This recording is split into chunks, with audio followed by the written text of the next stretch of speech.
আসসালামু আলাইকুম বন্ধুরা, আশা করি সবাই ভালো আছেন।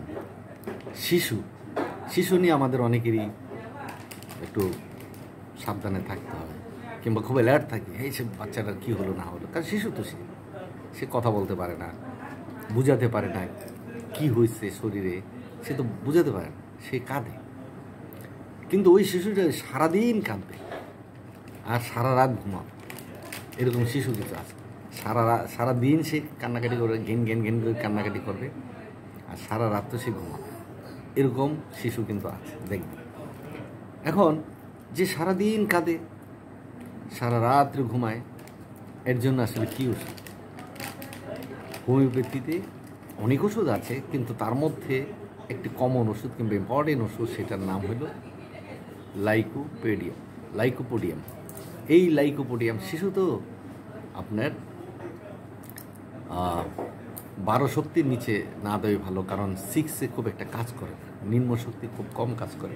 তবে তাকে 12 শক্তিতে আপনি দিতে পারেন একটা বড়ি শিশুবেলা। আর যদি একটু বড় হয় 3 বছর, তাহলে আপনি তাকে 30ও দিতে পারেন।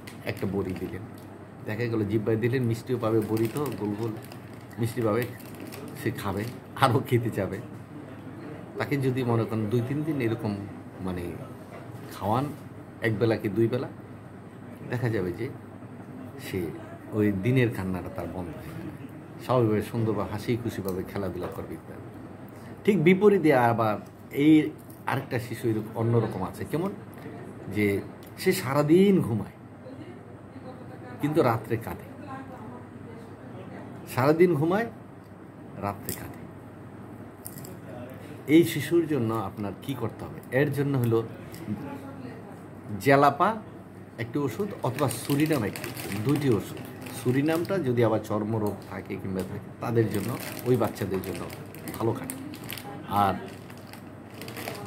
যদি আপনার শরীরে গোটাগাটি, পেঁচড়া পোচড়া এগুলো না থাকে, তাহলে তাকে জেলাপা দিলে 1-2 ডোজ দেওয়ার পরে দেখবেন যে এই বাচ্চা মানে আপনার রাতের কান্না বন্ধ হয়ে গেছে, এবং দিনে যে ঘুমায় সেটা মানে সারাক্ষণ ঘুমানোর দরকার, সে সময় মতন সুন্দরভাবে, অর্থাৎ সুস্থ মানুষ যেভাবে মানে ঘুমায় সেভাবে সে ঘুমাবে, তার যে উপসর্গটা সেগুলি চলে যাবে, কারণ সে তো বলতে পারে না। তাই আপনি যদি সারাদিন কাঁদে রাত্রে ঘুমায়, তার জন্য হলো লাইকোপোডিয়াম, আর সারাদিন ঘুমায় রাত্রে কাঁদে, এর হলো জ্যালা অথবা সুরি। এই ওষুধগুলো যদি আপনার ঘরে রাখেন, বাচ্চাদের ঘরে যদি আপনি খাইয়ে দেন, দেখবেন যে চমৎকার কাজ করে, জাদুর মতো কাজ করে।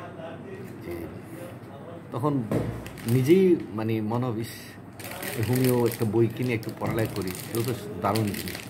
আমারও হোমিওপ্যাথিটা এইভাবে হয়েছে। একজন হোমিও ডাক্তার আমাকে একটা বই মানে গিফট করেছিল, যে আপনি এই বইটা গিফট করেন।